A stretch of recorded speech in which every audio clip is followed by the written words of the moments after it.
Sometimes it's like that team is winning and that guy's the best player and playing well. Clearly the goalpost has shifted dramatically. Hello everybody and welcome back to NBA Cinema. Now the goalpost Draymond Green is obviously speaking about is Jayson Tatum and the MVP.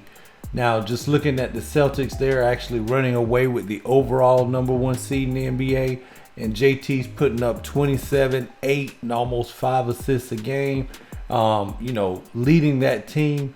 But it seems like, they continue to make excuses, and Stephen A. Smith and Shannon Sharpe actually got in a debate in regards to the order of the MVP.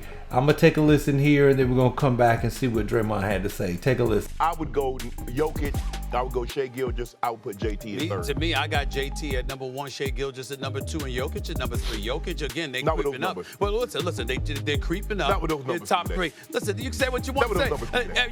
I gave you, you just gave the Shai Gilgeous-Alexander numbers. I gave you Jayson Tatum numbers. I mean, listen, the best player on the best team, you're the number 1 option. Everybody's watching you. Everybody's coming at you every single night. You're the number 1 team by 6 games.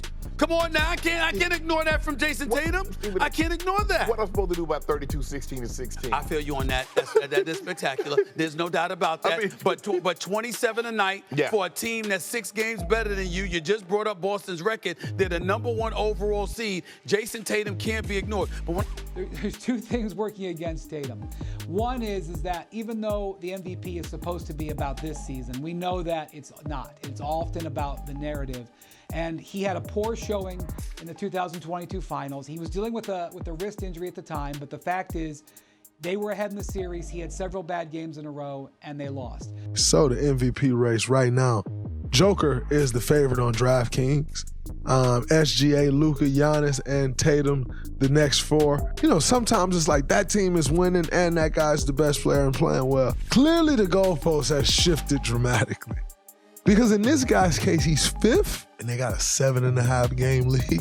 That goalpost is moving on JT. I don't know what JT got to do. I do know what JT got to do. I told y'all last time what JT got to do. JT will not be taken serious for the MVP until he wins a championship. And it just hasn't been that way for everybody else, I must say. It's not that way for Joker. It's not that way for Giannis. It's not that way for Joel. I mean, golly, that is brutal. Young fella, I don't know how the goalpost moved on you like that, but they should acknowledge it because those are the facts. I agree wholeheartedly with that assessment by Draymond Green. He actually brings up a point, and one that kind of stands out to me is everyone remember when Giannis was constantly being stopped in the playoffs after dominating all year. You just build a wall and in the playoffs and don't give them those same angles when the playoffs come around and you can prepare for a team, every game you're facing that team in a series. Well, he looked, his numbers dramatically falled off, his shooting percentage, his turnovers went up, and he still was able to be a 2-time MVP. Whereas Tatum, he had a bad showing in the NBA Finals. He had a rough game last year in the playoffs versus Miami, but he hasn't had poor playoff performances over his career. You can point to different instances. Would have loved for him to have been better in the finals, and he had a game or 2 that was bad last year in the playoffs, but other than that, I mean, he's been a baller.